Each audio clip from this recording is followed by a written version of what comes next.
మందారం చెట్టుకి ఇది చూడండి ఇలాగైపోతుంది. ఇప్పుడు మాత్రం చీమలు చాలా ప్రాబ్లం అనమాట. వీటిని మనం చూసారా, ఇగో ఇక్కడ చేయి పెడితే ఇగో చీమలు చిన్న చిన్న ఉన్నాయి. ఇవన్నీ ఏం చేస్తాయంటే ఈ తెల్లని పురుగుని అటు ఇటు తీసుకెళ్తూ ఉంటాయి. యాక్చువల్ ప్రాబ్లం పురుగు వల్ల కాదు, మనకి ప్రాబ్లం ఏంటంటే చీమలు అటు ఇటు తీసుకెళ్ళడం వల్ల.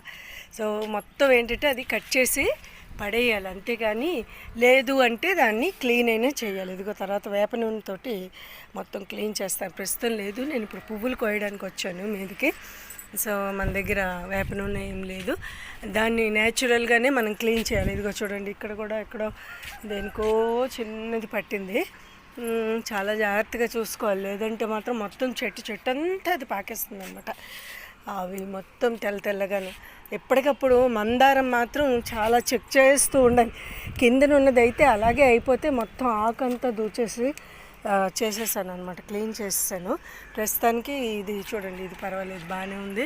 అలాగ ప్రతి చెట్టు చూసుకుంటూ ఉండాలి, లేదంటే ఇదిగో ఇక్కడ తెల్లగా ఏమైనా పట్టేస్తూ ఉంటాయి అనమాట. అప్పుడు మన మొక్క డ్యామేజ్ అయిపోతుంది, మరి పువ్వులు పుయ్యవు అనమాట. సో ఈ విధంగా మనం జాగ్రత్తగా వేప నూనె యూజ్ చేసి దాన్ని జాగ్రత్త పరచాలి. లేదంటే మాత్రం ఇగో ఈ మొక్కకి ఇక్కడ లేవు, లేదంటే మాత్రం ఇలాగే చేరుతుంది. ఇగో ఇక్కడ ఒక్కటే ఉంది కాబట్టి ఇవి మొత్తం తీసేసి దీన్ని క్లీన్ చేసేయాలి, వాటర్తో క్లీన్ చేసి వేప నూనె రాసేయాలి.